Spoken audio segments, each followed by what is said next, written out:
Palawan pawn shop sa lungsod sa Balamban gitulis mga sakop sa Mindanao Robbery Group usa sa gikatahapan.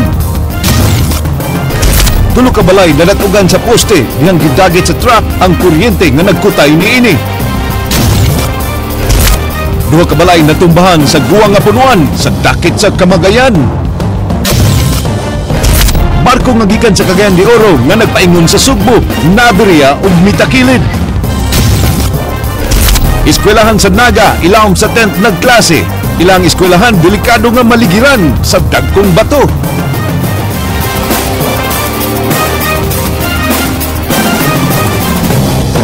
Mayang hapon Sugbo, Kabisayan, aniya na ang mga balita uban ang kinatibuk ang puwersa sa News 5 Cebu karong adlawng Lunes petsa 4 sa buwan sa Agosto tuig 2014. Ako si Glenn Soco. Inyo sabing madungog simulcast sa Radyo 5 101.9 News FM alang sa mas komprehensibong impormasyon. Ako si Andrea Patania.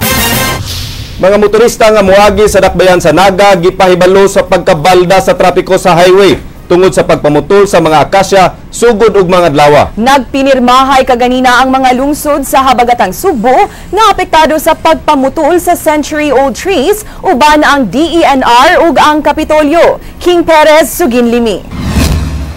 Ug mga adlaw gi-schedule ang pagputol sa 7 ka gabok nga akasya tree sa dakbayan sa Naga. Matod sa mayor nga di malikayan nga mabara ang kadalanan ning pamutol sa mga kahoy.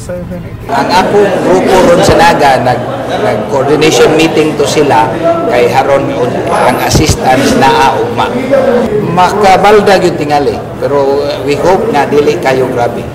Ang Provincial Environment and Natural Resources Office sa Kapitolyo mao'y muhatag sa 700 ka seedlings nga ipuli sa 7 ka akasya nga putlon. Ang lokal nga kagamhanan sa Naga mao'y muatiman sa mga punuan sud sa 3 ka tuig nga kinahanglan nga dunay 85% survival rate. Padayon pa usab nga gi-identify sa DNR7 ang mga gabok nga punuan sa lungsod sa San Fernando ug dakbayan sa Karkar. Nag-create po sila task force, sila si Attorney Estela, sa Penro nato, si Sir Tribunalo and the engineering aron pag-assist sa DPWH in the cutting of these trees and to make sure nga kini mga ipamutol nila dili mo cause po danger or hazard ano sa Gisugyot ni San Fernando Mayor Antonio Canoy nga ibid na lang unta ang mga identified nga mga acacia trees sa mga interesadong mopalit sa di pa kini putlon. Matod niya, kuwang sila sa mga gamit alang sa pagputol sa mga punuan. Apan matod sa DNR7 Regional Director, wa gitugot sa balaod ang maong paagi. Pagkakaroon wala pa na sa itong regulation. In fact, mangayo pa kong clearance regarding kay lisod man ibid na to ang kahoy nga nagtindog pa. There is no such thing as bidding nagtindog pa ang kahoy. First is, di na ito ma-determine pilagi actual volume anang na. But that's worth looking into kay ano mapaspasan. Okay? The DPWH, including the provincial government, we may not have enough equipment. Laing suliran sa dakbayan sa Karkar ang ordinansa nga nagdeklarar nga usa ka heritage ang mga punuan ug struktura nga nagpangidaro na og 50 anyos. Gisugyot ni Mayor Nisi Puro Apura nga amendahon ang maong ordinansa. So with that, in effect, it will be as if there is a sort of little amendment. Gipasalig usab nila nga kadtong mga gabok lang nga mga punuan ang pamutlon. Nunot sa kabalaka sa mga environmentalist nga maputol ang mga gatusan ka mga punuan sa akasya sa habagatang Sugbo. Ang primordial concern ko nato ang safety sa mga katawhan. We'd rather save lives. Then dangerous na kayo in accordance with PD 953, pwede man na nato mangaytag clearance ng sekretary ma-issuehan nato na og permit. King Perez, News 5. Klase sa mga tinunan sa Don Emilio Canonigo Memorial National High School sa Barangay Pangdan sa Dakbayan sa Naga, gipahigayon ilawom sa 10th human gideklarar sa Mines and Geosciences Bureau nga delikado na ang ilang tunghaan. Jinky Bargio, Suginlimi. Ginhinas sa bakanteng luna nga gipanag-iya sa pribadong individual mipahigayon sa ilang klase ang mga tinunan sa Don Emilio Canonigo Memorial National High School nga anaas sa Barangay Pangdan sa siyudad sa Naga. Napugos sila sa pagbiya sa ilang tunghaan tungod sa hulga sa pagdahili sa yuta og mga bato nga ilang nasinati niadtong miaging Huwebes. Sa mga 10th una mipahigayon sa ilang mga klase ang siyam ka sections gikan sa grade 7 hangtod sa grade 10. Layo man tuod kini sa nahimutangan sa ilang tunghaan apan sagad sa mga estudyante mipadayag nga di sila komportable sa ilang sitwasyon. Dili mamay. Kay init man kayo. Okay na diri ma'am kay sa dito kay kuya manggo dito ma'am bahalag init diri ma'am. Gawas nga init ang palibot, usa sa gikabalakan sa mga magtutudlo mo ang posibleng lapok ug baha kung muuwan. Dili gyud siya conducive for learning because ang mga bata ma-divert ilang attention because of the location na doon ra kaayo ang lain nga section. Aside from that, open kayo ang sitwasyon niya dayon ato tingog ba dili kayo modulated para sa mga bata. Wa pay kasiguruhan kung hangtod kanus ang magpabilin ang mga klase dinhi sa pribadong luna, sanglit nagpaabot pang school management sa rekomendasyon gikan sa MGB kung luwas na ba sila nga makabalik didto sa ilang karaang tunghaan. Gibutyag sa principal nga kinahanglan ng biyaan ang maong tunghaan base sa findings sa MGB. Katura untang akong tuyo, katura untang affected area dito sa likod bang amrag dool ra gyud sa kuan. Nya kay ang ilang findings nga full abandonment man gyud. Kaganiha gisugdan og trabaho ang babawong bahin sa bungtod duol sa maong tunghaan. Jinky Bargio, News 5. Duha ka panimay sa barangay Kamagayan, Dakbayan sa Sugbo natumbahan sa kahoy nga dakit. Leslie Caminadi Vestil, Sugin Limi. Nahugno ang atop sa giabangang panimay sa pamilyang Espanyol dinhi sa barangay Kamagayan sa Dakbayan sa Sugbo kagahapon sa udto dihang natumbahan sa dakong punuan sa dakit. Matud pa ni Kim nga sawa pamahagba ang kahoy, iyang nabantayan nga nag-anam kinig bahirig ug nangatagak ang mga bato nga gisandigan sa kahoy. Kusog nga lagubo na ang sunod diyang nadunggan ug maayo na lang kay wa sila maigo uban ang iyang kabanay sud silang panimay. Kami jud tanan nasa sud nya. Ang akong mama kay nasa sa akong gibira. Matawbira sa akong mama kay na nagma mi ba. Nya akong uncle kay nasa gawas ni ambotang naigo ba siya ato nga kuan. Miabot ra sabdayon ang mga sakop sa City Disaster Team sa Dakbayan sa Sugbo alang sa clearing operation. Matud ni Alvin Santillana nga karaan gyud ang mga kahoy ug tungod sab sa mga sanga nga wa matrim usa sa mga hinungdan nga natumba kini. Gisaaran hinuon ng pamilyang Espanyol nga makadawat og construction materials aron mapaayo ang naguba nilang balay. Partially damaged niya yung houses, ilang do houses niya. Karon we're doing the clearing. Medyo matagal-tagal na niya, mga siguro mapunan dyan yan eh. Nasuta nga duha ka panimay nga gipanagyan ni Boy Havillana nga giabangan sa pamilyang Espanyol ang apektado sa mga insidente. Laraw karon sa disaster team nga pamutlan ang ubang dagkong kahoy nga anaa sa palibot sa mga dapit. Leslie Caminadi Vestil, News 5. Subay sa maong balita, nagpadayon hangtod karon ang clearing operation sa mga taga-barangay Kamagayan ug Cebu City Disaster Office sa dakit nga natumba. Gimanduan karon sa mga barangay officials nga i-check ang mga punuan nga anaa duol sa mga panimay. Ryan Sorote, Sugin Limi. Asoy ni Konsehal Dave Tumulaga nga dugay ng plano sa barangay Kamagayan nga ipaputol ang maong kahoy sa dapit. Gani, doon na sila'y napagawas nga resolusyon aron sa pagpaputol sa maong kahoy apan nauwahi ang pag-implementar ni ini. Sa kasabtangan, doon na pay laing duha ka punuan sa dakit ang gibantayan ug kitakdang i-trim sa City Disaster Office apan kon naghatag kini peligro sa mga residente, hayan ipaputol na usab kini. Giklaro ni Tumulak nga di na kinahanglan og permit gikan sa DENR ang pagpaputol sa mga kahoy nga nahimutang sa mga residential areas, hilabi na kung naghulga kini sa seguridad sa mga residente. Og nag-post ni siya og danger, kinahanglan gyud nga di ta magpaabot nga matumba ni siya. Kinahanglan gyud og kinahanglan nga putlon. Kay basig uhen niya kay atong pagmahay nga matumba na siya, doon ay kinabuhi makalas. Giawag sa Tumulak ang mga barangay officials sa pagmonitor sa mga dagong kahoy sa ilang lugar, hilabi na kantong duol sa mga kabalayan. Nagpasalamat sab si Tumulak nga minimal damage ra ang nahiaguman nga kadaot sa mga balay ug nga way nakalas ug naangol. So tagaan nato natong plywood ug kuan, at least natay pasiun lang tabang nato sa ato ang mga pangapanimay kay Ryan Sorote, News 5. Gipasidunggan sa mga kadagkuan sa kapulisan ang mga pulis ug opisyal nga maayo ug agi sa ilang trabaho, lakip na niadtong maayo ug nabuhat. Usa sa gipasidunggan mao ang pulis nga misakripisyo siyang kaugalingon aron pagsagang sa usa ka triathlete sa Ironman gikan sa pagkadisgrasya. Ania ang report.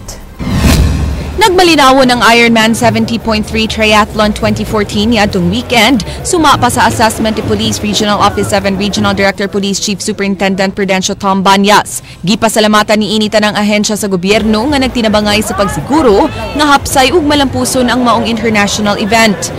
On the part of the organizers, they were really very happy with the support that was given them by the local government units, include also our police, military, naval and coast guard people who provided manpower in securing the route of the race. Matud ni Banyas, mas gamay ang mga aksidente sa mga triathletes nga natala karong tuiga, itandi sa miaging tuig. Ug usara sa mga partisipante nga na-crash sa ilang bike ang wa na nakahuman sa lumba. Lakip sa natumba sa bike mao ang usa ka Melissa Baron nga swerteng nasagang sa pulis nga si PO1 Mark Anthony Cabahug. Tungod sa pagsakripisyo ni Cabahug sa kaugalingon, siya na hinuon ang nagrabihan human mabali ang tuong abaga.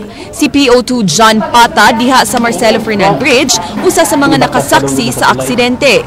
Matud niini, kung wa gisalbar ni Cabahug si Baron, posibleng grabing injury ang mahiaguman sa triathlete. Ang nahitabo is wala makakontrol sa iyang speed ang lady biker sa Ironman 70.3 and fortunately dito ang si PO1 Cabahug and iyang nadamagan si PO1 Cabahug sa kakusog, nalabay si PO1 Cabahug dito sa na mga tanom kay wa pa tingali ang katong lady biker mas dako pang damage. Midaig pagmaayo ang Regional Director sa gibuhat ni Cabahug ug buot kini niyang pasidunggan ug mang-adlawa. Mipasalig sab kini nga abagahon sa PRO7 ug sa organizer sa Ironman ang mga galastuon niini sa tambalanan. Based on my assessment, my personal assessment, he took the risk of securing the biker from further injury, but in a sense siya nga nag-absorb ng injury. So we will recognize this kind of exemplar activity or action by our people. Samtang laing batch sa mga pulis ang gipasidunggan kaganihang buntag sa PRO7. Gihatagan og medalya ng kagalingan sila si Senior Inspector Henrix Bangcoleta, PO2 Jason Yap, PO2 Jason Academia ug PO1 Julius Codilla tungod sa pagkumpiska og 3.7 million pesos nga kantidad sa shabu gikan nilang Teresita Bulambaw ug Crestita Montebon niadtong Hunyo 10. Samtang medalya ng kasanayan ang gitunol nila ni Senior Inspector Randy Caballes, PO2 Josephus Liston ug PO1 Romeo Roma tungod sa malampusong pag-implementar sa Integrated Research Information System kun IRIS. Starring sub sa speech ni Banyas kaganihang buntag si PO1 Mark Roa, ang pulis nga misikat sa Facebook, human gipost ang iyang litrato samtang gitabangan ng usa ka senior citizen pinaagi sa pag-ilis sa na-flat nga ligid sa sakyanan niini. Very happy ako na may mga pulis tayong ganun. Marami, and that's what I would like to instill to the policemen of Central Visayas. Let us go the extra mile. That our community, the people in our community will look up to us as partners in development. Andrea Patenia, News 5. Mga batang nag-edad og 6 anyos ngadto sa 14 anyos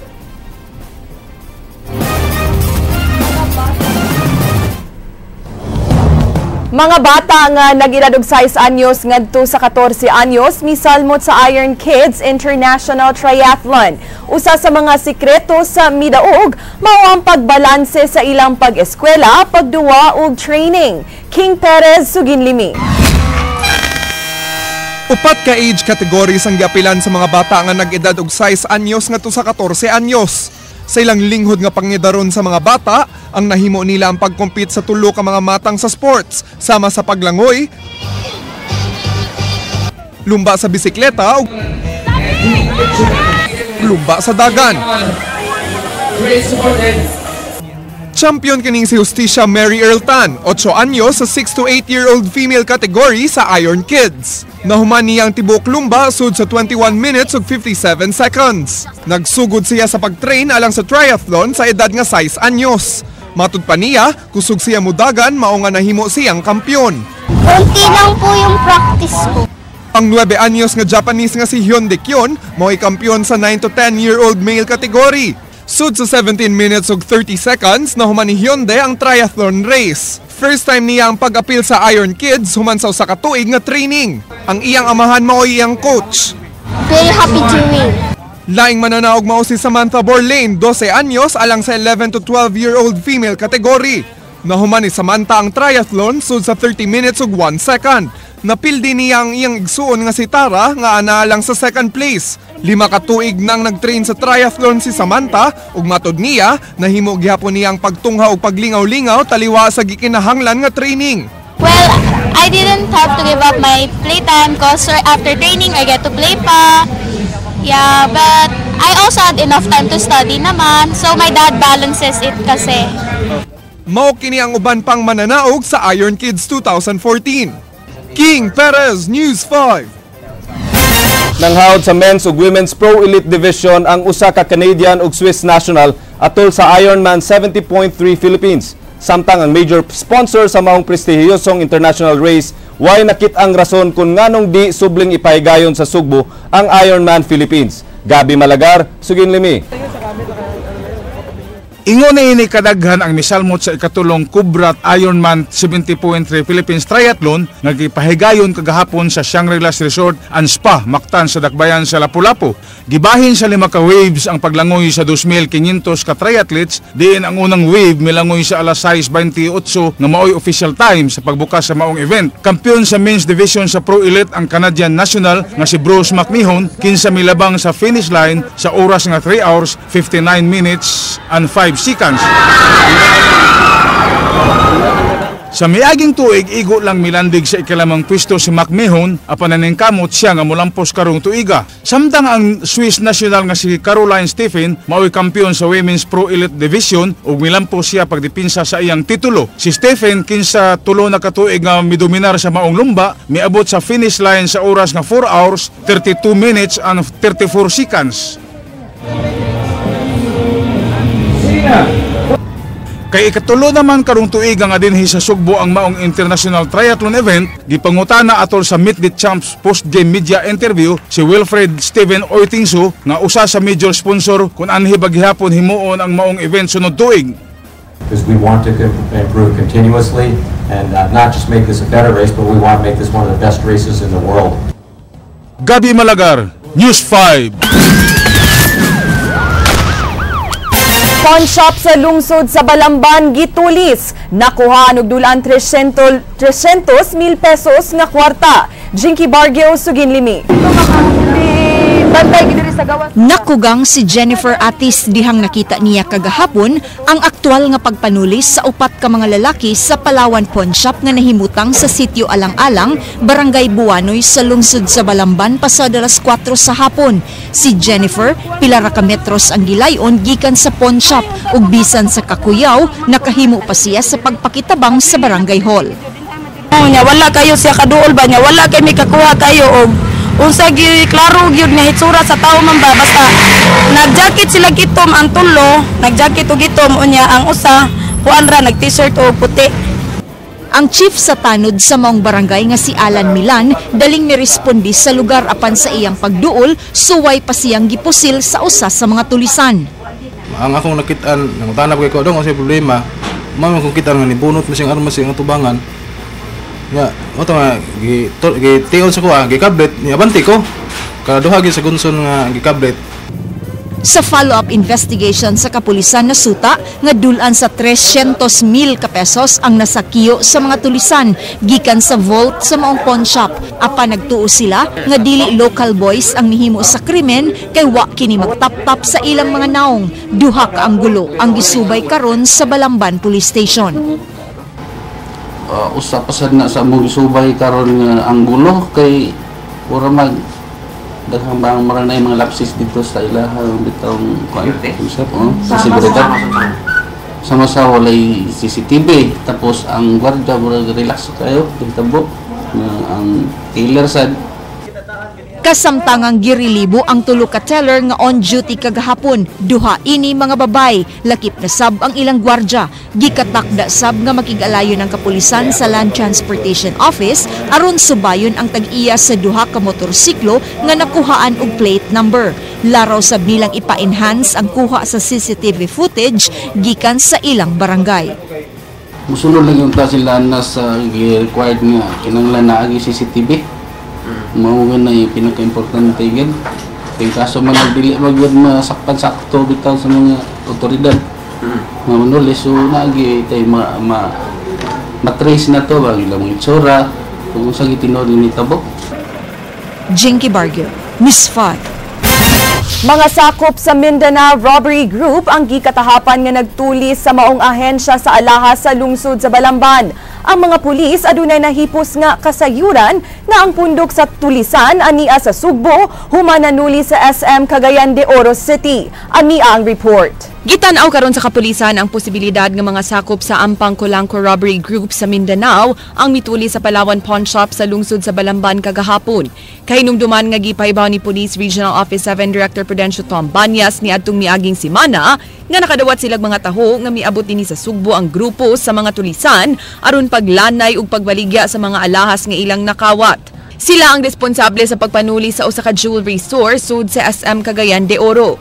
Matod ni Regional Intelligence Division Chief Police Superintendent Paul Labra, di pa nila masiguro kung sila mao ang nanuli sa pawn shop sa Balamban apan nibati siya og kabalaka. Pero wa ta padaplin sa mga idea nga sila, no? Hinaot lang unta nga dili sa pagkarong orasa, sa pagkarong puntuhan, ako ang patas impormasyon sa pag-ingon nga kini sila maoning mga grupuha nga atong gipanghuwat.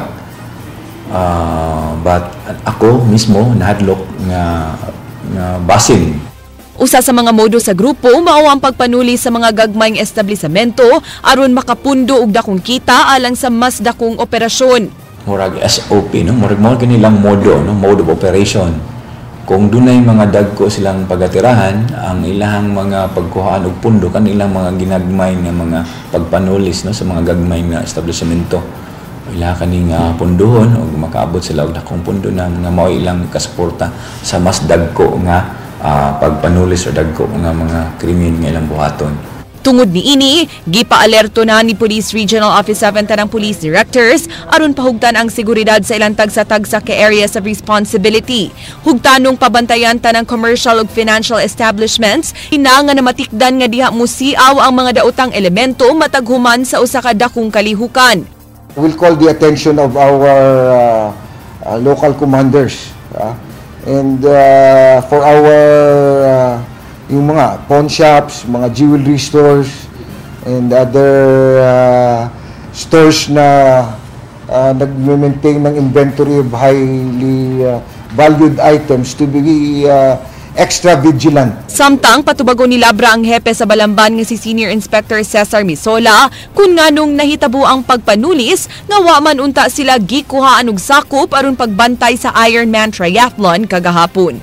Andrea Patenia, News 5. Patay ang usa ka bayot nga manindahay og pagkaon sa Aceras. Human po sila sa wa mailhing tao kagabi. Ray Pasaporte, Sugin Limi. Nahayad sa inibot nga sagbot ang patayng lawas sa usa ka bayot nga gipusil sa wa mailhing tao pasado alas 11 kagabi dinhi sa Gate 1 sa Kumpanya Maritima sa Barangay San Roque. Dunay usa ka samad sa iyang ulo ang biktima ug way nakakita sa krimen. Gawas lang sa lanog nga buto sa armas ang nadunggan sa gwardya. Pas sumawa akong gitres niya, kung flashlight sa akong kauban niya, akong gitres yung asa gito nakita mga buto. Napain-out na ko na diha mong positive mong gito sa patay. Si Oliver Gu kinsa manindahay og pagkaon sa sidewalk maoy miila sa biktima nga ginganlan og Arnel nga taga Dakbayan sa Lapu-Lapu. Asoy ni Gu nga mutabang kaniya ang biktima sa pagpaninda matag Sabado ug Domingo kay duna kini laing amo nga manindahay sab og snacks sa Kimunda Building sa may North Reclamation Area. Gitug-an niini nga kiliwan og kamot ang namatay kay hasta siya na biktima na. Apan iya na kunong gipasaylo mao nga iya kining sugo-sugoon tungod sa kaluoy kay dinhi na kini magkatulganan duol sa iyang gihagbaan. Ako na siyang gipatabang-tabang kaya ako naninda man ko. Nya ako na siya sugo-sugoon. Palit og tanang ato sa carbon, palit og tanang puso ana. Palit og tinda ba? Mo itinda. Mura akong kuan pero ang nganda akong nahibawan na niya. Kasi mo ka na niya sir. Kana sa una ko no mao puno na iyahang kuan, iyahang kanang trabaho. Nga kanang manginana ba manghilabot. Nya katong diri na namo kami na biktima pod mi mo nang amo sa na siyang gipapahawa. Nya mo nang naabot na siya diri. Tuwag ko siya buto, tulog ka buto. Mo na lagi susidre makita na ng boy on tawo ng biktima. Hindi lang siya Arnel. Ray Pasaporte, News 5. POJ driver ug ang anak niini gipusil sa wa mailhing mamumuno. Samtang duha ka hubog nagbangga. Ryan Sorote, Sigun Limi. Nagtinga ang driver sa POJ nga si Edwin Gudinis, human po sila sa wa mailhing mamumuno sa may eskina Miguelianes ug El Filibus Turismo, Barangay Ermita, Dakbayan sa Sugbo ni atong Sabado sa gabi. Matod sa mga saksi nga dihang miliko ang jeep, kalit nga gipusil ang driver, mao nga nawadan kini og kontrol. Naigusab sa abaga ang anak sa biktima kinsa natug sa passenger seat. Nakamata kini dihang gipusil ang iyang amahan ug napatiran pa niini ang pultahan sa jeep, diin nagbarog ang gunman. Buto man ang pagmatnan ako, di akong pagtanan ako akong papa, iya mong gipusil, di akong gibanyakan. Ako may gitiraan nun. Miabot sa nahitabuan na masakop sa Carbon Police Station, apal wa nila maabti ang mamumuno nga giingong yano rang naglakaw. Sunod mi sa suspect kay namin nagkakuan nga nag-t-shirt ko ito, mga batanon niya nagkawa ko Marley. Duha ka slag nga gikan sa revolver ang nakuha sa crime scene. Wa pa matino kung unsa ang motibo sa pagpamusil, apan dunay pagduda nga posibleng suway nga gitulis ang POJ. Sa pagkutlo ni ining balita, ana sa critical nga kondisyon ang POJ driver nga nakahiagom og samad pinusilan sa ulo ug tiyan, samtang layo na sa peligro ang iyang anak.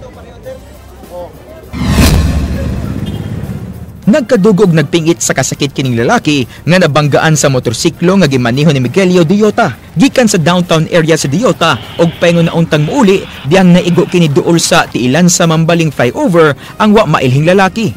Migawas sa investigasyon nga nakainom ang driver sa motorsiklo o ang iyang naligsan nga lalaki nga milabang. Wa ka kainom sir? Di ato tabaw lang sa na ako. Wa sa kainom sir? Wa ka kainom? Kainom ko pero wa mo sa ko magkuan. Ryan Sorote, News 5. Lalaking nagbisikleta nga nagsulob og headset, nabanggaan og sakyanan. Patay, Jinky Bargio, Sugin Limi.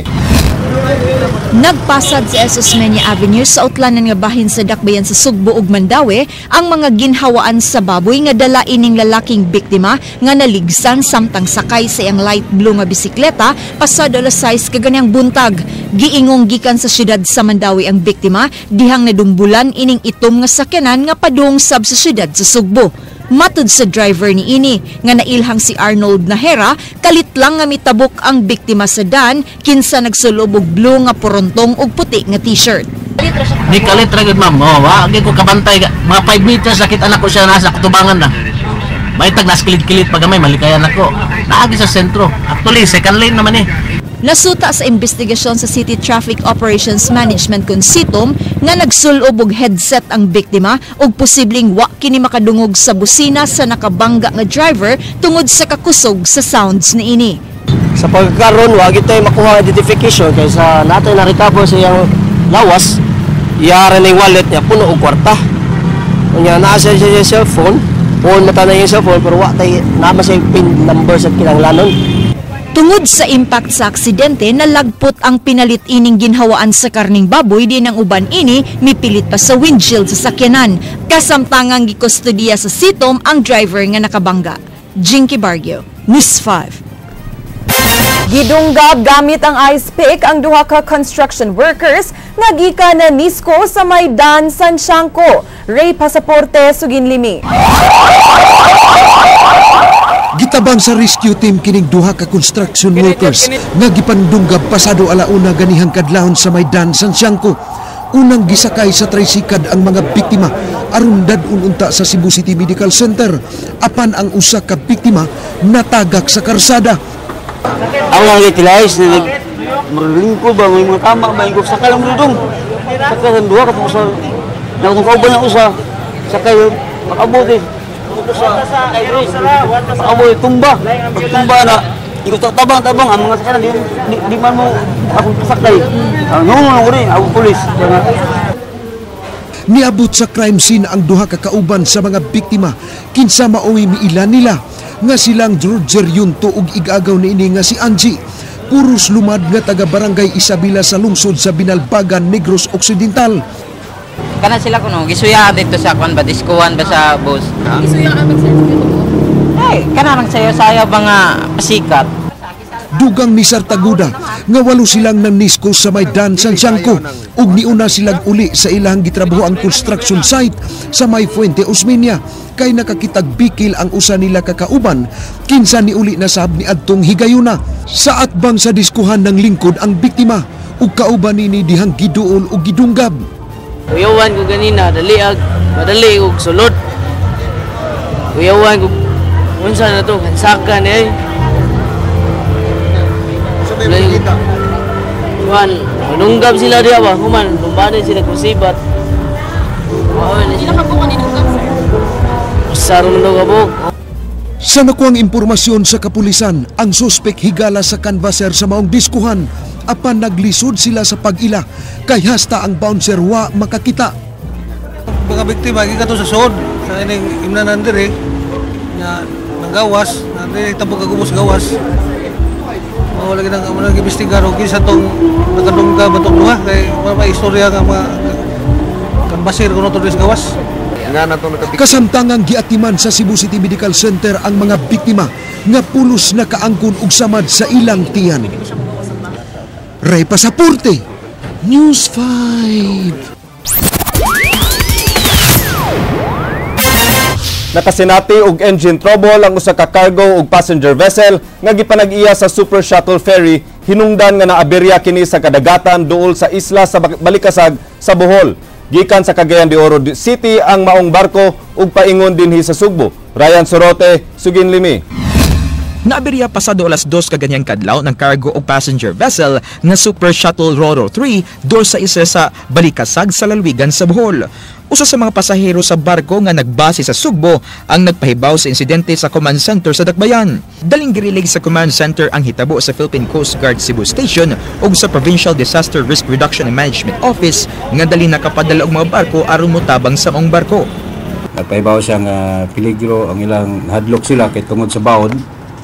Yan napawang ni makina, mitakilid ng barko, 30 degrees ang gingan, 30 degrees ang pagtakilid. So grabe nga pagkatakilid yun. Migikan alas 8 kagabi ang barko sa pantalan sa Cagayan de Oro og paingon sa Sugbo dihang nakasinati og engine trouble. Gikapalakan sa mga pasahero ang giingong kalit nga pagtakilid sa barko, human giingong dunay nakog nga kargamento sa dagat. Alidara siguro itong mga city lang to, mga 4 oras na papaabot, pero wait naman siya mga taktad mo itong ako. Naguluhan, nagkatubay, taktad na gunang unong kaos, 8 oras na resolution na sa buntag. Giklaro hinuon sa Coast Guard nga 5 degrees ra ang pagtakilid sa barko ug na-stabilize sab dayon kini. Wasay nadawat nga taho ang Coast Guard nga dunay nakug nga kargamento. Miresponde ang Tagbilaran Coast Guard aron matabangan ug maimbestigahan ang hitabo. Naayura sa mga tripulante ang makina ug may padayon sa paglawig paingon sa Sugbo alas 10 kaganyang buntag. Hindi makapag-sak ng lube oil. Yun. So, 10:30 lang na-resume nila yon, ma-start yung kanilang makina. Gikatakdang moabot karong hapon ang barko nga dunay sakay nga 180 ka mga pasahero og 60 ka crew. Huwaton usab sa Coast Guard ang maritime protest sa barko nga ilang isumiter sa Maritime Industry Authority. Temporaryong grounded ang Super Ferry Roro 3 hangtod nga di maka-issue og Certificate of Seaworthiness ang Marina 7. Ryan Sorote, News 5. Sunog miulbo pasado alas 6 sa gabi ni adtong Sabado sa may Virama Avenue habig sa Barangay Guadalupe, Dakbayan sa Sugbo. Daling midako ang kayo ug mikatap ang kayo sa giingong nagsugod sa balay ni Tefilo Gabutan. Nag-ihay sa pagpagawa sa ilang mga sakyanan ang ubang residente nga hapit nang maabtan sa kayo. Wara sa binuon maglisod ang kabumberohan sa pagpalong sa kayo, gawas nga nadugay ang pagputol sa kuryente sa lugar. Miabot sa second alarm ang sunog nga nakontrolar sud sa 15 minutos. Gitumbok nga hinungdan sa sunog ang nabiyaang niluto sa usa ka mga nagpuyo sa Gabutan compound. Duha ka mga balay ang naugdaw ug laing duha ang partially burned. Miabot sa 150,000 pesos ang danyo sa sunog. Nagid sila kamay nga kuan ba kahoy lahang gamiton or uling moya mo nabantayan lang. Unsa kaninong dancer unsa magay kuan? Under investigation pa. Kaya wa pa gyud na to makiti ang mga occupant dito sa ilatong Gabutan. Tulo ka poste sa kuryente nga tumba human masangit ang usa ka prime mover truck. Tulusab ka panimay ang natumbahan niini. Jinky Bargio, Suginlimi. Wa na mahitsura kining kan-anan ni nang Marilu dihang natumbahan kini sa usa ka poste dinhi sa may sitio Tinago, Barangay Alang-Alang sa siyudad sa Mandawi kaganiang udto. Matud niya, kalit na lang adunay milagapak sa ilang atop ug mao na lang ang iyang nakita nga nahugno na ang usa ka bahin sa iyang kan-anan. Ning spark, pwede na kung kuyawa kay mura magkanang kilat. Nihupor ako, kuy Ginoo, pag-anan ako, wala din natumbay kuy. Ang akong katabang diri naglingkod siya mo'y nadakdakan yang buko-buko nahakamang siya diri. Gawas sa maong kanaanan natumbahan sab sa steel plate nga poste kining 2 andanas nga panimay. Sa kakusog sa impact na bawg ang taas nga bahin sa poste. Asoy ni liner nga iyang nakitaan ang naghaguros nga prime mover nga nasangit sa mga linya sa kuryente. Wala sa buto pag sabod sa wire, buto-buto na yun. Wag siya minor ba, ginay kay kabawasan doon kay mga wire. Kusog kisig dagat. Di agad ito unang sangit na abot ito. Apan matud sa driver sa maong truck, wa siya alalayi sa iyang mga pahinante ug kuno wa siya masuhito sa maong lugar. Inira ko akong lagan diha nya. Bana ita to ila to tong ila ta kong lalayan nga. Kung say mga kuan diha, naunta sila gawas ga assist ako kay di ko na ko makita kadray mo ko. Wala man nya karon ako ilang basolon nga akong sala kay una mingaw man kayo nakasuod sila. Mingaw man kayo mo tong ingon tong driver kusog sa kuno landagan. Kusog sa kuno. Motong nasangit. Sangit ang helper wa sa kabantay. Tungod sa hitabo, mawagtangan og supply sa kuryente ang pipila ka bahin sa Barangay Alang-Alang. Jinky Bargio, News 5.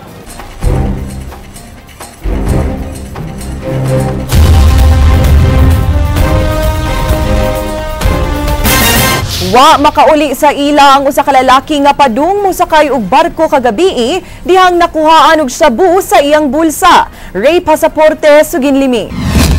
Gipusasan sa Port Police ang 29 anyos nga lumad nga taga Sikihor nga si Herbert Suan human masakping nagdala og ginadiling drugas dihang padung ning musakay og barko paingon sa dakbayan sa Dumaguete ug adto na sab ni musakay paingon sa Sikihor. Matud sa Port Police nga dihang gibody frisking si Suan dunay nahikapang nagbagal. Pag freeze sa iyang bulsa, sunay something nga bulky. So pagkuha niya cellphone, kaning duha ka buk cellphone. Di na pa man di something gamay nga kuan. So unsa man na. So pagkuha niya, yang siya masay ni kuha siyang bulsa. Then after pagkuha niya, so na rattle siguro siya na siya man siguro ni sir. So moto siya nga pag-ingon niya siya bo, so ato siyang gi-hold kadiyot. Pagkuhan dito sir, pagkap-kap, cellphone akong giibot. Pag ibot ako cellphone, doon na daw inahibilin ba? Di ako siyang gikuha gihatag. Unsa man sir, gikuha ko itong kuhan. Ambot ba, unsa na siya, basig siya na. Akong gihatag og tarong. Ang kuha na, balo kay, mauli man ko kay ni-attend naman kong lubong niya, nisita po ko sa umiyab ba. Nakuhaan og unom ka pakiting gidudahang shabu ang dinakpan. So kani siya gi-sealed siya ning plaster, bandage plaster inside sa double ment. Dito na niya gisuod containing bubble gum pa na siya. Di patungaan niya bubble gum. Niabot niya tong Bernes sa buntag dinhi sa Sugbo si Suan kay nitambong sa lubong sa apuhan siyang hinigugma. Nagtuo siyang gibutangan ang iyang shorts og drugas. Kani magud ang shirt nako, ako siyang gipakuan, nilayhay dito sa kuan niya. Dili dahil sa short, gikuha naman ako nga. Yung suot naman ko dito sa pender, patod ko sa mga uyab. Kinsa man short mo? Oo, ako pero gihalay-hay mo ko niya. O kabalo na ba? Ray Pasaporte, News 5. 5 ka mga empleyado sa provincial jail gituuhan nga nalambigit sa pagpasudog shabu sa prisuhan. Usa ka anti-illegal drugs raid gihimo sa mga sakop sa PIDEA kagahapon sud sa maong bilangguan. King Perez, Suginlimi. Gikumpirmar sa jail warden sa CPDRC nga usa ka anti-drug operations gihimo sa mga sakop sa PIDEA sud sa prisuhan kagahapon. Ang operation gi-request sa Cebu Provincial Anti-Drug Abuse Commission apan nagdumili ang jail warden sa pagbutyag kung unsay nakuha sa mga sakop sa PIDEA sa ilang gihimo nga operation. Nag-expect me ang kinang unit ra kay mubantay sa manood. Sa taon abot ng PIDEA ay Greyhound. Wag kay bawa to. But we know we had preparation already na okay ni Gov to have Greyhound operations, but with regards to Kanusa, wa jud mi kibaw. It's only karon pa ko kibaw nga gahapon di ay. Naukay ang mga tigduma sa Kapitolyo ug sa CPDRC sa gibutyag ni Jocelyn Correa nga ang naghatag niya og shabu nga ipabaligya mao ang piniriso nga si Gino Pilapil. Si Jocelyn nadakpan sa usa ka buy-bust operation didto sa Liloan. Gibartolina si Pilapil human ang mga gamit alang sa pagsuyop og shabu nakuha sud sa iyang selda. Suma sa ilang inisyal nga investigasyon sa CPDRC, 5 nila ka mga empleyado ang gituhuan nga nalambigit sa pagpasulod og droga sud sa prisuhan.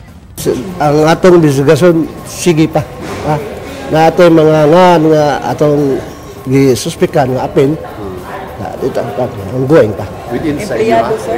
Within the CPDRC personnel. So, suspect pa, dili kay ngon nga mao na 5. Ang 5 buot usab ipa-drug test ni Governor Junjun Davide. Dili usab buot sa gobernador nga moapil og imbestigar ang kapulisan samtang nagpadayon pa ang investigasyon sa CPDRC. Giklaro sab sa gobernador nga nagpabilin ang iyang pagsalig sa jail warden. Worse, that's worse because they're supposed to be government employees, supposed to protect the interest of the provincial government. Nag-facilitate sila sa pag-peddle of drugs, so they're equally liable as the users. Gipanglantawan sa gobernador sa lalawigan sa Sugbo nga mahatag na ang final report subay sa gihimong investigasyon sa mga kadagkuan sa Cebu Provincial Detention and Rehabilitation Center karong semana aron maklaro na kung kinsa ang angay manubag sa maong kontrobersiya. Labaw na kung tinuod ba nga nalambigit gyud ang 5 ka mga gidudahang sakop sa CPDRC nga apil sab sa tigpahigayon sa illegal nga kalihukan sa gidiling droga sud sa bilangguan. King Perez, News 5. Mga barangay officials gimanduan sa pagsusi sa mga billboards nga way mga permit. Ryan Sorote, Suginlimi. Ipasusi sa mga barangay officials sa Dakbayan sa Sugbo kung dunay mga permit ang mga billboards nga gipabarog sa ilang mga lugar. Sa miaging buwan, gimanduan ni Vice Mayor Edgar Labella ang Office of the Building Official sa pagsusi sa tanang mga billboards sa Dakbayan nga naghatag og risgo sa katawhan. Human sa inventory nga gihimo sa ubo, ubay-ubay sa mga billboards na palgan nga way permit og nahimutang sa delikado nga lugar. The first is to find out if these barangays are not constructed in areas where it is dangerous for a billboard to fall down in case of strong winds or typhoons. Matud nila Belia, ang mga billboards makahatag og dugang revenue sa barangay. Ubos sa local government code, may himong maka-impose ang barangay og fees og charges sa mga billboards, signboards, neon signs og outdoor advertisements. Padadaan og mga notisya ang mga operator sa mga billboards nga way permit. Gipasusi nila Belia ang mga billboards tungod sa mga report nga delikado ang uban ini. Of course, the penalty does not exceed 5,000 pesos. Maybe the others felt that in a way the penalty impossible, but of course other than penalty mubura. Makigtigom ang kagamhanan sa dakbayan sa grupo sa mga advertising firms aron hisgutan ang pag-regulate sa pagbutang og mga billboards. Ryan Sorote, News 5. Isugdan na sa kapulisan ang pagpangandam sa seguridad sa pagbisita sa Santo Papa karong Enero 15 hangtod 19. Gikumpirmar sa Vatican ang pagbisita ni Pope Francis sa Pilipinas human sa iyang pagbisita sa Sri Lanka. Pagkakaroon, di pa nila masiguro kung malakip ba sa pagbisita sa Santo Papa ang Subo. Suma sa Vatican, bisitahon ni Pope Francis ang mga lugar nga grabing naapektuhan sa bagyong Yolanda. Apan ma-confirm man o di, mato ni PRO7 Regional Director Chief Superintendent Prudencio Tom Banyas, andamo nilang security plan alang sa seguridad ni Pope Francis ug sa mga deboto nga posibleng mudagsa sa Northern Cebu. We will adjust our schedule accordingly and our preparations if the Santo Papa would be inclined to go there. But definitely we will be informed earlier.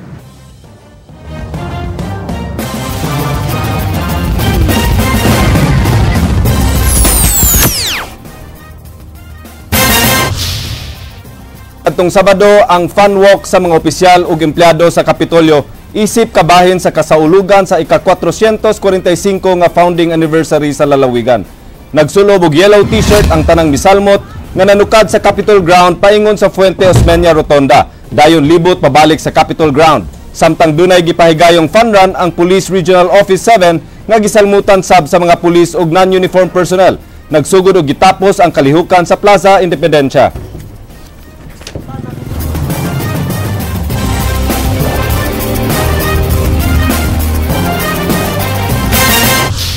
Maukadto ang mga balita sa Aksyon Bisaya, kini si Glenn Soco. Musunod na ang Action Prime. Daghang salamat. Ako si Andrea Patenia. Bisan asa, bisan kanusa, kapatid. Di lang kutob sa balita. Aksyon!